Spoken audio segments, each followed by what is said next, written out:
Osobola okwewala obulwadde bwa COVID-19.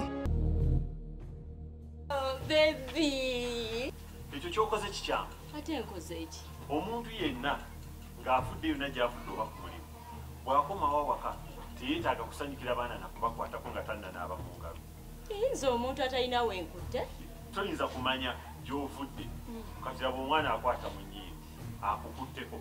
Oyinza okuba nga gy'ovudde omuntu yazze n'akwatako oba weesigamye awantu omulwadde wa coronavirus we yakutte oba we yakololedde omwana n'omusiiga. Ekyo tosobola kukimanya kuba akawuka ako tekalabika.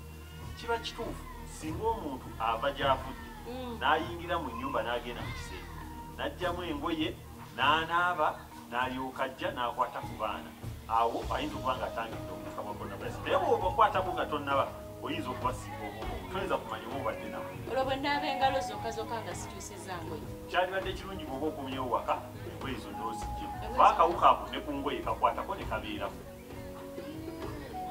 Ontaasizza. Ffenna bwe tukwatira awamu tusobola okuziyiza ensaasaanya y'akawuka coronavirus.